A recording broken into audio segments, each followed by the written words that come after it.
नमस्कार, जोहार। झारखंड में आपका स्वागत। मैं राहुल ओझा आपके साथ। रांची के खलारी में धर्मांतरण के दबाव और प्रताड़ना से परेशान नाबालिग ने खुदकुशी कर ली।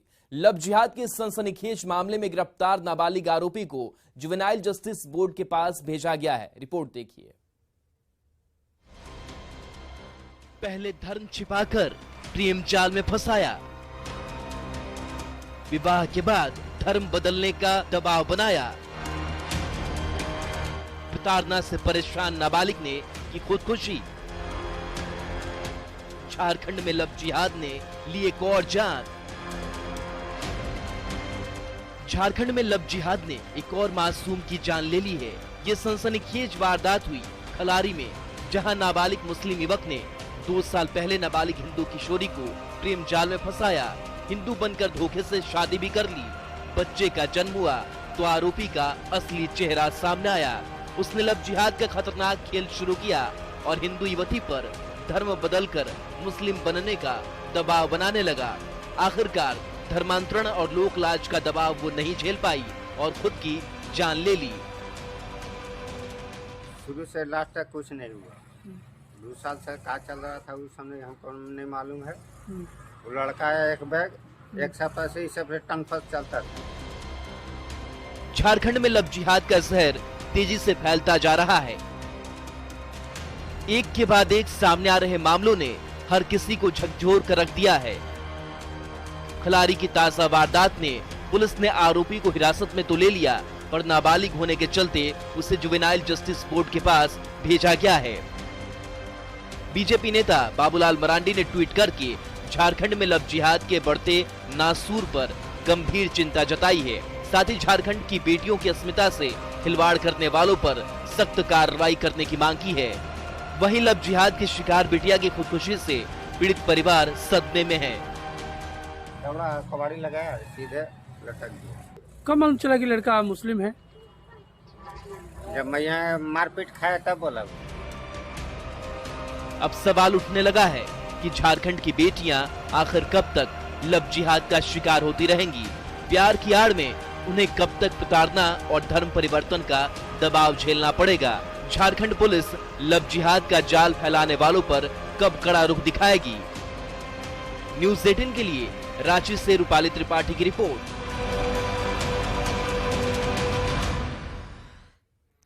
झारखंड में लव जिहाद के फैलते जंजाल ने हर किसी को परेशान कर दिया है। रांची से लेकर बोकारो और दुमका से लेकर लोहरदगा तक लगातार एक के बाद एक केस सामने आ रहे हैं, जिसमें लव जिहाद के शिकार बेटियों को प्रताड़ना का शिकार होना पड़ रहा है। बीजेपी नेता बाबूलाल मरांडी ने इस पर गहरी चिंता जताते हुए सरकार और पुलिस से ऐसे मामलों में कड़ी कार्रवाई करने की मांग की है, ताकि दोषियों को जल्द से जल्द सजा मिले और पीड़ित बेटियों को न्याय। तो ये ट्वीट दिखा रहे हैं बाबूलाल मरांडी का, बीजेपी के नेता हैं, और उन्होंने गहरी चिंता जताई है इस पूरे मसले को लेकर के, क्योंकि लगातार एक के बाद ऐसे केसेस सामने आ रहे हैं जहां पर लव जिहाद के शिकार झारखंड की बेटियां हो रही है और लगातार इन मामलों में बेतहाशा बढ़ोतरी देखने को मिल रही है। रामगढ़ के भुरकुंटा रेल साइंटिंग के कोल डंप में आग लगने से हड़कंप मच गया है। हजारीबाग के बीजेपी सांसद जयंत सिन्हा ने घटनास्थल का जायजा लिया और वहां के भयावह हालात पर डीआरएम से फोन पर बात की। उन्होंने कहा कि आग से राष्ट्रीय संपत्ति को नुकसान हो रहा है और भुरकुंटा के निवासी प्रदूषण का शिकार हो रहे हैं, पर अब तक आग पर काबू नहीं पाया जा सका है। पिछले 2 दिन के दौरान आग में हजारों टन कोयला जलकर खाक होने की आशंका जताई जा रही है। उन्होंने रेलवे की सुस्ती पर भी चिंता जताई है। नजर आ रहा है वो भुरकुंडा रेलवे साइडिंग का ये दृश्य है। आप देख रहे हैं कि मेरे पीछे किस प्रकार से आग लगी हुई है। यहाँ कोयलों का एक बहुत बड़ा एक ढेर पड़ा हुआ है। ये स्टोर है कोयले का, और यहाँ क्योंकि प्रशासन ने, रेलवे ने ठीक तरीके से नियंत्रण नहीं किया है, इसको ठीक तरीके से संभाला नहीं है, आज यहाँ एक भीषण आग लगी हुई है। और 2 दिन से फायर टेंडर यहाँ लगे हुए हैं। मेरी अभी डीआरएम साहब से बात भी हुई है। वो कह रहे हैं कि एक दिन में उनका कहना है फायर टेंडर लगा के इसको रोक दिया जाए। गोड्डा के बसंतराय से अगवा अबुल कलाम कॉलेज के प्राचार्य मोहम्मद नजीरुद्दीन के अपहरण और मर्डर से हंगामा मच गया है। मोहम्मद नजीरुद्दीन कल शाम भागलपुर से गोड्डा के बसंत राय लौट रहे थे। रास्ते में उन्हें अगवा कर लिया गया। इसी बीच महगामा के जियाजोरी में उनका शव मिलने से परिजनों का गुस्सा फूट पड़ा। महगामा पुलिस ने मृतक के शव को पोस्टमार्टम के लिए तुरंत गोड्डा सदर अस्पताल भेजा, पर नाराज परिजनों ने गोड्डा पुलिस की कार्यशैली पर सवाल खड़ा करते हुए हत्यारों की जल्द गिरफ्तारी की मांग की है।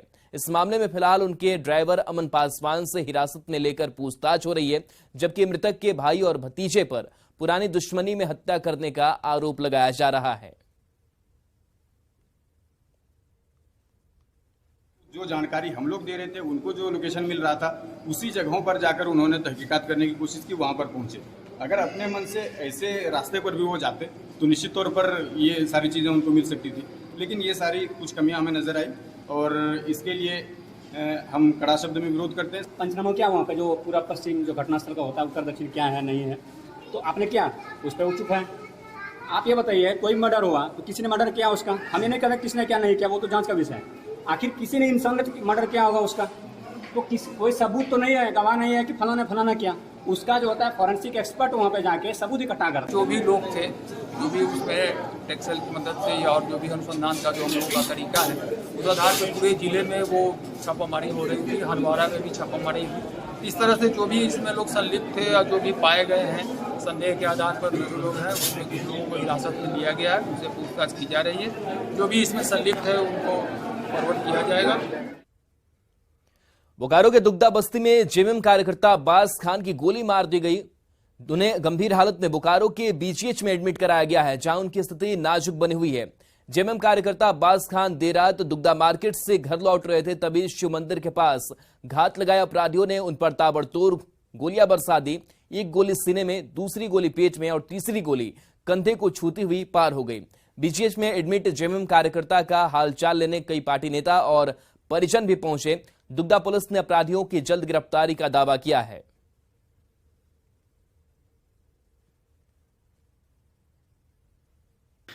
सामाजिक आदमी है, पारिवारिक आदमी है और एक अल्पसंख्यक होते हुए दुग्धा बस्ती में सभी के साथ, चेतनाओं के साथ मन बना के अपने रहने वाला व्यक्ति है और कभी भी इसका दुश्मनी किसी के साथ नहीं था।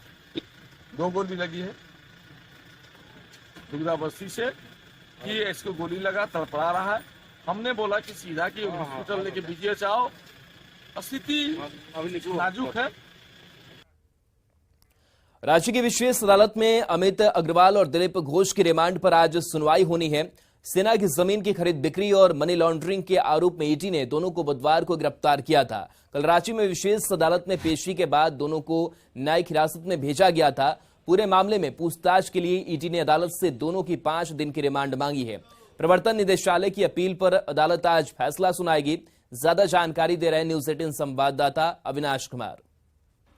गलत तरीके से सेना की जमीन खरीद बिक्री मामले में ईडी की जांच जारी है और अमित अग्रवाल इस वक्त ईडी की जांच के दायरे में है।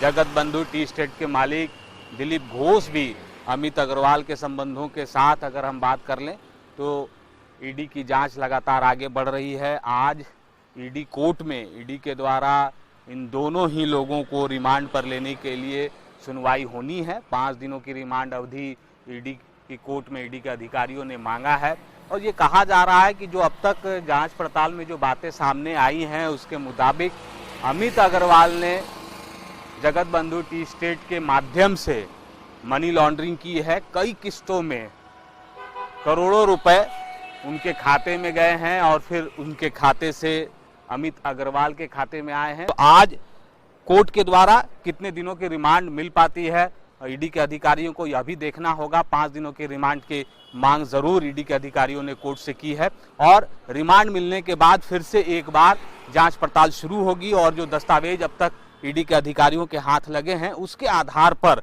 ये कार्रवाई आगे बढ़ेगी, ये जांच पड़ताल आगे बढ़ेगी और यह भी देखना होगा कि इस पूरे मामले में और कितने लोगों के नाम सामने आते हैं और कितने लोगों को ईडी के द्वारा फिर से समन भेजा जाता है। न्यूज 18 के लिए अविनाश कुमार, रांची।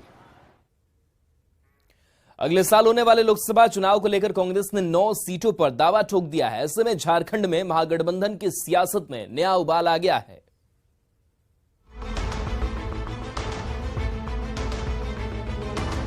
कर्नाटक विधानसभा चुनाव में मिली जीत से उत्साहित कांग्रेस की सियासी महत्वाकांक्षा 7वें आसमान पर पहुंच गई है। झारखंड में चल रही महागठबंधन की सरकार में फिलहाल नंबर 2 की भूमिका निभा रही कांग्रेस ने आने वाले लोकसभा चुनाव में बड़े भाई की कुर्सी पर दावा ठोक दिया है। आलाकमान से मिली हरी झंडी का हवाला देते हुए झारखंड प्रदेश कांग्रेस के कार्यकारी अध्यक्ष बंधु तुर्की ने झारखंड की 14 में से 9 लोकसभा सीटों पर चुनाव लड़ने की बात कहकर झारखंड में नया सियासी उबाल ला दिया है। राष्ट्रीय नेताओं से बातचीत हुई है। कांग्रेस पार्टी 9 सीट पर चुनाव लड़ेगी ही। हम 9 सीट पर, हम दावेदारी नहीं कर रहे हैं, हम 9 सीट पर लड़ेंगे, वो मेरा अधिकार बनता है, दावेदारी की बात नहीं कर रहे हैं। यस। झारखंड की 14 लोकसभा सीटों में से फिलहाल 11 पर बीजेपी और 1 पर आजसू का कब्जा है, जबकि सिंहभूमि सीट पर कांग्रेस और राजमहल पर जेएमएम का झंडा फहरा रहा है। पर कर्नाटक में मिली संजीवनी से उत्साहित कांग्रेस ने पिछली बार की तरह इस बार भी 14 में से 9 सीटों पर चुनाव लड़ने की बात कह दी है। कांग्रेस की ताजा दावों में जेएमएम और आरजेडी के साथ साथ लेफ्ट पार्टियां सख्ते में आ गई हैं और कांग्रेस को गठबंधन धर्म की याद दिलाई जा रही है। जहाँ तक कार्यकर्ता की भावनाओं की बात है तो हम लोग की पार्टी के सभी कार्यकर्ता, चाहे मेरी भी इच्छा होती है कि हमारी पार्टी 14 सीट पर लड़े, और जनाधार भी है। ऐसा थोड़े हम लोग हवा में बात करते हैं, लेकिन गठबंधन धर्म होता है कुछ, और उस गठबंधन धर्म के तहत ही कुछ बातें बोलनी चाहिए किसी को भी, मुझे चाहे बंधु जी को। अगले साल के लोकसभा चुनाव में बीजेपी को मात देने के लिए गठबंधन के राजनीतिक दल एकजुटता का दावा तो जरूर कर रहे हैं, पर ये एकजुटता तभी बनी रहेगी जब सीटों के बंटवारे को लेकर सहयोगी दलों के बीच सहमति बन जाएगी।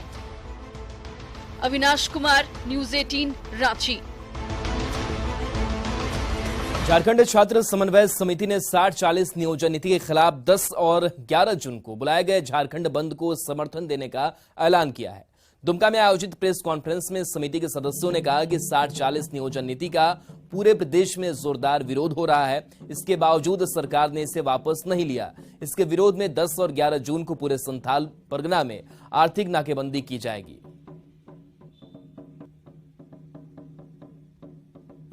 स्थानीय नीति जो हमारे काला का नीति है, जो हमारा हकमारी नीति है, आज तक किसी सरकार ने ठोस नीति बना नहीं पाई। उसके विरोध में आज फिर से पुराना इतिहास को फिर से हम लोग दोहरा रहे हैं, फिर से एक हुल का आगाज करने जा रहे हैं। कल हमारा जो सखुआ पत्ता पूरे 2400 जिला में हमारा सखुआ पत्ता और नगाड़ा के साथ घूमेगा बाजार में।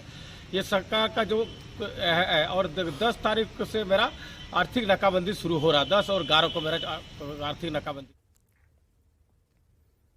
झारखंड के राज्यपाल सीपी राधाकृष्णन आज दोपहर गढ़वा के रमकंडा प्रखंड कार्यालय पहुंचेंगे। इस मौके पर वो पीवीटीजी योजना के लाभुकों से सीधा संवाद करेंगे और उन्हें परिसंपत्ति का भी वितरण करेंगे। राज्यपाल के हाथों 5 लाभुकों को वन भूमि का पट्टा सौंपा जाएगा। राज्यपाल के स्कूलों और आंगनबाड़ी केंद्रों का भी जायजा ले सकते हैं।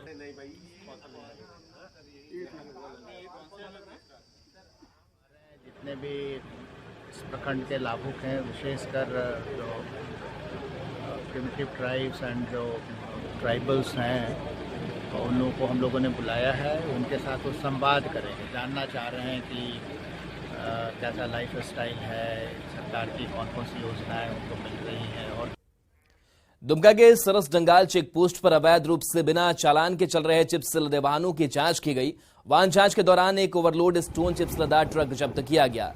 ट्रक को ओवरलोडिंग कर ले जाया जा रहा था। जिला प्रशासन को लगातार सूचना मिल रही थी कि बिना चालान के अवैध रूप से कई वाहन चल रहे हैं। जिले के उपायुक्त के निर्देश पर कई जगह चेक पोस्ट बनाए गए हैं, जहां मजिस्ट्रेट नियुक्त किए गए हैं। पत्थर माफिया तरह तरह के हथकंडे अपनाकर सरकारी राजस्व को चूना लगाते हैं। शिकारीपाड़ा के सीओ राजू कमल ने बताया कि क्रशर मालिक जो बिना चालान के गिट्टी बेच रहे हैं, उनके खिलाफ भी कार्रवाई होगी।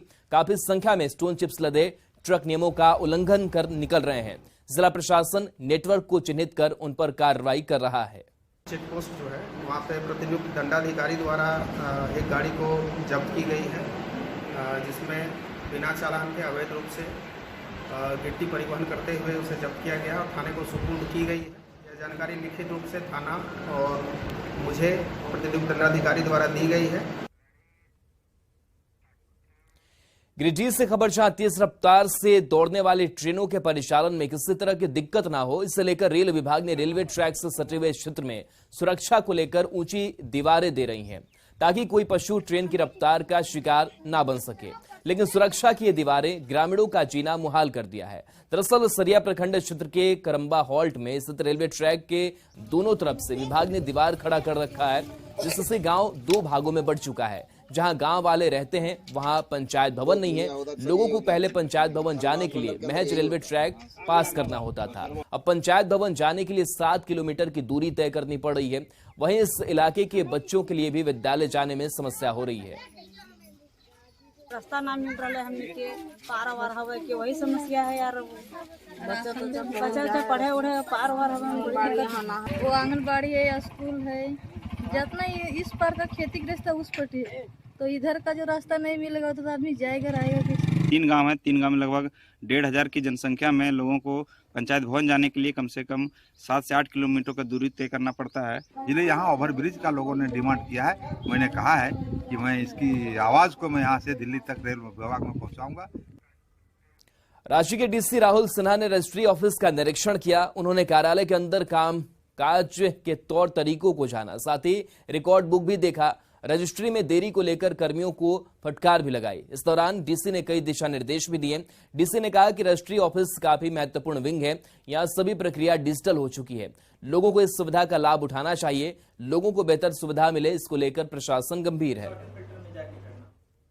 अभी जितने भी रजिस्ट्रेशंस के कार्य होते हैं मोटे मोटे तौर पे सभी में ऑनलाइन की सुविधाएं हैं। किसी को भी अपनी ज़मीन की रजिस्ट्री करानी है तो सबसे पहले ज़मीन का डिटेल यहाँ पर आकर पता कर सकते हैं। उसके लिए सामान्य सी फीस ली जाती है और कोई भी व्यक्ति किसी भी संबंधित ज़मीन का कितना बार सेल परचेज हुआ है एनुअल वाइज करके निकाल सकते हैं। उसके लिए फीस निर्धारित है, वो ऑनलाइन पेमेंट करें और सीधे बिना किसी बिचौलिए को बीच में लाए हुए वो यहाँ पर से आकर प्राप्त कर ले सकते। झारखंड में भी 15 जून तक मानसून दस्तक दे सकता है। केरल में भारी बारिश के साथ मानसून के पहुंचने के बाद यह आशंका जताई जा रही है। झारखंड में संथाल परगना के रास्ते मानसून के प्रवेश करने का पूर्वानुमान है। झारखंड से मौसम की जानकारी दे रहे हैं संवाददाता अविनाश कुमार। झारखंड में 15 जून तक मानसून प्रवेश कर सकता है। केरल में भारी बारिश के बाद इस वक्त मानसून प्रवेश कर चुका है और जो जानकारी आ रही है, अगर हम मौसम विभाग के लिहाज से देखें तो अगले 3 दिनों तक, मतलब 11 तारीख तक की अगर हम बात कर लें तो 11 तारीख तक इसी तरह जो तापमान है उसमें कहीं कोई गिरावट नहीं आएगी। आपको पता है कि गोड्डा जो इस वक्त सबसे ज़्यादा हॉट बना हुआ है, 44 डिग्री से ज़्यादा वहाँ का टेम्परेचर है। और जो मौसम विभाग ने जानकारी दी है उसके मुताबिक अगर हम देखें तो 15 जून के आसपास मानसून झारखंड में प्रवेश करेगा और जो रास्ता है वो संथाल परगना का रास्ता हो सकता है। मतलब संथाल परगना के जो ज़िले हैं, चाहे वो हम साहेबगंज की बात कर लें, दुमका की बात कर लें, गोड्डा के इलाके की बात कर लें, इन इलाकों से होते हुए झारखंड में मानसून प्रवेश करेगा। और 2022 की भी अगर हम बात कर लें तो उस वक्त भी 18 जून को झारखंड में मानसून प्रवेश किया था। तो ये कहा जा रहा है कि जिस तरह से केरल में भारी बारिश हो रही है और जो अनुमान लगाया जा रहा है उसके मुताबिक 15 जून तक झारखंड में मानसून प्रवेश कर सकता है और इसके बाद ही लोगों को राहत मिलेगी। ये बात ज़रूर है कि 12 से 15 के बीच कई ऐसे ज़िले हैं जहां प्री मानसून का भी असर देखने को मिलेगा, जहां थंडरिंग होगी, हल्की बारिश होगी। लेकिन जो मानसून है वो 15 या 15 के आगे अगर हम कहें तो प्रवेश करने की संभावना है और इसके बाद ही झारखंड के लोगों को इस उमस भरी गर्मी से राहत मिल सकेगी। न्यूज़ 18 के लिए अविनाश कुमार, रांची।